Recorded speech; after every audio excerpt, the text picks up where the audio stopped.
हकीम साहब, बात करूंगी मैं डायबिटीज़ को लेके, जिससे शुगर भी लोग कहते हैं, जिसकी शुरुआत अगर हो जाए, अगर हम टेस्ट करा लेते हैं और शुगर निकल आती है, तो जब डायबिटीज़ कहा जाता है कि ख़त्म नहीं होती है अगर एक बार किसी व्यक्ति को हो गई है, लेकिन शुरुआती दौर में अगर हम डायबिटीज़ पे हैं तो क्या इसको जड़ से ख़त्म किया जा सकता है? कैसे?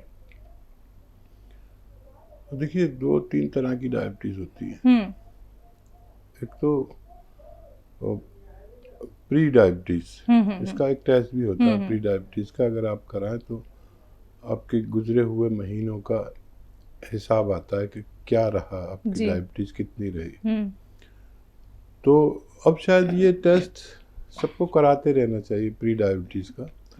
प्री डायबिटीज़ में अगर पता चल जाए कि डायबिटीज़ होने वाली है तो उसको बड़ी आसानी से रोका जा सकता है। तो उसके लिए कुछ उसूल बना लें, कुछ दवाएं खा लें और कुछ एक्सरसाइज कर लें।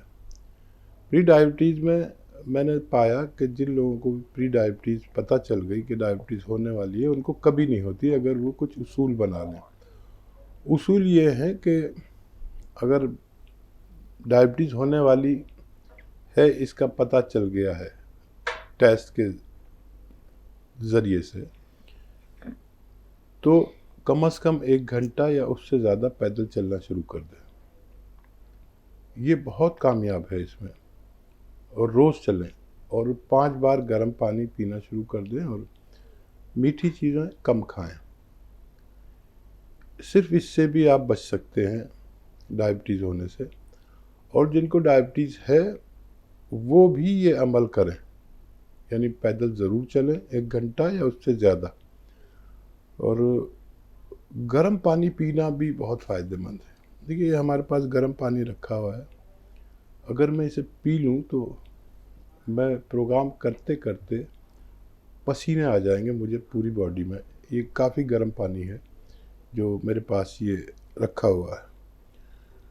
जैसे चाय होती है ना, ऐसा गर्म पानी कभी पी के देखें। 1 गिलास चाय की तरह गर्म हो और चुस्कियाँ लेकर पिएं, तो आपको इतना पसीना आएगा जितना आप एक्सरसाइज करने के बाद पसीने में नहा जाते हैं ना, ऐसा पसीना आता है। तो गर्म पानी पीना बड़ा ज़रूरी है। जिनको रोग नहीं है वो उन लोगों के लिए भी ये गर्म पानी एक नेमत है। तो गर्म पानी पिया करें। फिर जो लोग ये चाहते हैं कि उन्हें डायबिटीज़ कभी ना हो, तो वो असली कलौंजी का सिरका या जैतून का सिरका 2 चम्मच पानी में मिलाकर पी लिया करें। इससे 3-4 फायदे होते हैं। एक तो कोलेस्ट्रॉल कभी नहीं बढ़ता। डायबिटीज़ होने से पहले कोलेस्ट्रॉल बढ़ता है। अच्छा, कोलेस्ट्रॉल नहीं बढ़ता तो बीपी कभी नहीं बढ़ता, और कोलेस्ट्रॉल नहीं बढ़ता तो हार्ट ब्लॉकेज कभी नहीं होता, हार्ट ब्लॉकेज कभी नहीं होता तो ब्रेन हेमरेज कभी नहीं होता। लेकिन ये सिरके नकली बहुत मिलने लगे हैं। असली सिरका लेना बड़ा मुश्किल हो गया कि इतने सिरके नकली आ गए कि बहुत मुश्किल हो गया। नक्कालों से सावधान, असली कलौंजी या जैतून का सिरका पी लिया करें। अब पैदल चलना, दरअसल हमारा जिस्म ये चाहता है कि उसकी ज़रूरत की मशक्क़त, मेहनत आदमी करे। अब आसानियाँ इतनी हो गई हैं कि जब हम छोटे थे तो हमारे पास सबसे बड़ा वाहन जो था वो साइकिल था। तो साइकिल से 10-12 किलोमीटर गए और आ गए। साइकिल चलाते चलाते पसीने आते थे। अब साइकिल दिखती नहीं है, मोटर वाहन या ये सब होता है, स्कूटर। तो मशक्क़त कहाँ हो? क्या रूम से इस बाथरूम तक जाने में कोई मशक्क़त नहीं होती, मेहनत नहीं होती। तो ऐसे काम करें कि जैसे हम किसी से कुछ पानी मांगते हैं तो पानी मांगे नहीं, पानी खुद उठे और जाके पानी खुद लाएं और खुद पी लें। ये भी एक मेहनत है। डायबिटीज़ से हमेशा के लिए बचा जा सकता है अगर हम इन सब बातों का ख्याल रखें और असली कलौंजी का सिरका 2 चम्मच रोज़ाना पी लिया करें। इससे बहुत सारे रोग होने से बच सकते हैं। जी, चलिए इसी के साथ कॉलर जुड़ गए हैं, बात कर लेते हैं। विनीत कुमार हैं पहले कॉलर हमारे साथ, स्वागत है आपका। हेलो जी नमस्कार मैडम। नमस्कार सर। हाँ मैडम, अजमेर से बोल रहा हूँ। वकील साहब से बात पूछनी थी मैडम कि मेरे पिछले काफी समय पहले पेट में दर्द हुआ था, तो एलोपैथिक दवा ली थी। इसमें वो एंटीबायोटिक भी देते हैं डॉक्टर साहब, एंटीबायोटिक दवा। तो उसमें एक दवा ऐसी थी डॉक्टर साहब जो मतलब रिएक्शन कर जाती थी, जिससे मेरे खुजली हो जाती थी पेट दर्द के मसले में, जिससे मेरी खुजली हो जाती थी हाथ पैरों में। तो डॉक्टर साहब ने वो कहा कि ये वाली दवाई आप कभी मत लेना, मतलब एंटीबायोटिक है ये पेट दर्द में, कभी मत लेना ये एंटीबायोटिक। तो वो क्या डॉक्टर साहब उसके बाद कभी ली नहीं। फिर पेट दर्द होता तो दर्द की ले लेते हैं और उस एंटीबायोटिक का डर रहता है हमेशा। तो ऐसी कुछ है क्या दवाई डॉक्टर साहब की पेट दर्द में थोड़ा मतलब एंटीबायोटिक असर कम हो जाए उसका? और एक दाल थोड़ी दिखती है दाल में। क्या दिखती है? दाढ़ दुखती है डॉक्टर साहब, दाढ़ दुखती है। ठीक।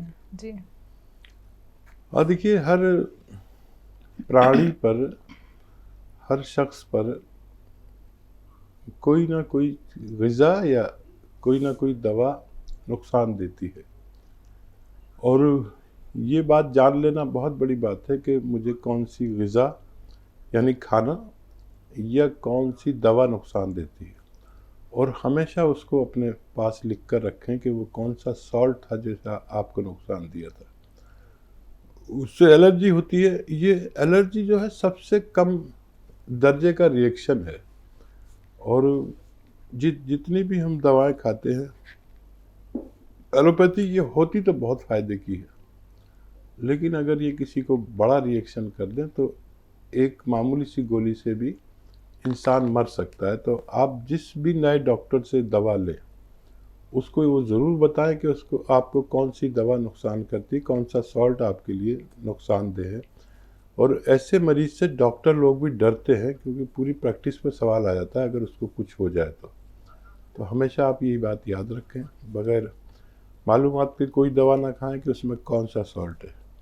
जब पेट दर्द के लिए तो बहुत सारे नुस्खे हैं, और उन नुकसानात को दूर करने के लिए बहुत ज़्यादा नुस्खे हैं। मैं अक्सर बताता हूँ कि आप अगर 6 चीज़ों का पाउडर बना लें, जिनमें सौंफ, सौंठ, जीरा, अजवाइन, धनिया और मेथी का दाना है।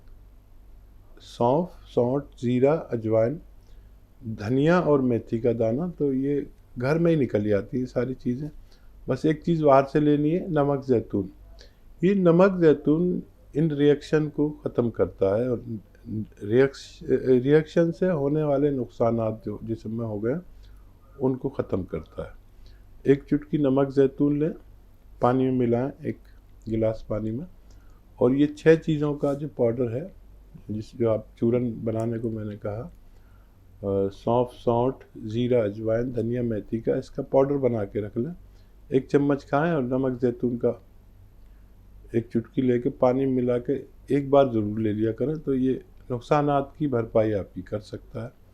और दाढ़ में दर्द के लिए ये जो आपके किचन में खाने का सोडा होता है, सोडा खाने का, या बेकिंग पाउडर या मीठा सोडा भी कहते हैं, आप नहीं तो आपके घर में किसी से पूछ लीजिए, वो 2 चुटकी ऐसे लेके हथेली पे रख के और अपने सब दांतों में, ख़ासतौर पर उस दाढ़ में जहाँ दर्द होता है, ऐसे मालिश करते रहिए और फिर उसको थूक दें। थोड़ी देर बाद थोड़ी देर मुंह में रख के फिर थूक दें, और कुल्ला ना करें। ऐसा रोज़ 1 बार किया करें।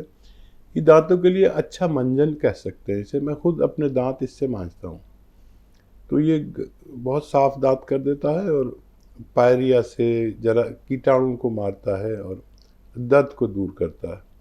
तो ये 1 बार कर लिया करें, इससे दांत भी आपके साफ हो जाएंगे और दाढ़ का दर्द भी अच्छा होना मुमकिन है। जी, नागपुर से हैं अश्विनी जी, स्वागत है आपका। नमस्कार जी मैम। दोनों को आपको नमस्कार। और मैं अभी स्वागत है। सिया गोंद बुलवाया था 8 दिन पहले, है ना, और मैंने लेना शुरू कर दिया गुरुवार के दिन, पर मेरे को 50% आराम हो गया है। अक्टूबर में मेरा पैर दर्द हुआ था, घुटना, तो काफी आराम लगा। मैं फटाफट सीढ़ियाँ, लिफ्ट से नहीं जाती, सीढ़ियाँ उतर के जाती हूँ। तो मैंने काफी फायदा है। मैं हकीम जी को कहना चाहती हूँ, ये सब धन्यवाद देना चाहती हूँ, है ना। जी, जब पूरा हो जाएगा तो आपको फिर से कॉल करूंगी। और मेरा एक सवाल है जी। कि मेरी मम्मी है 94 साल की, अच्छा, है ना, तो उनको सियागोन की गोली बना के देना चाहिए क्या? उनकी कमर बिल्कुल झुकी है पर बाकी स्वस्थ है ना। ठीक है जी। बहुत खुश नसीब होते हैं वो लोग जिनकी 90 प्लस माँ जिंदा हो और आपसे राजी हो। वो लोग बहुत खुशकिस्मत होते हैं, वाकई आप बहुत खुशकिस्मत हैं। और उन्हें गोली बनाकर दे सकते हैं और उनको कुछ ना कुछ फ़ायदा ज़रूर होना चाहिए। और ऐसे ही अपनी माँ का ख्याल रखने वाले ही भगवान के बहुत पसंदीदा लोग होते हैं।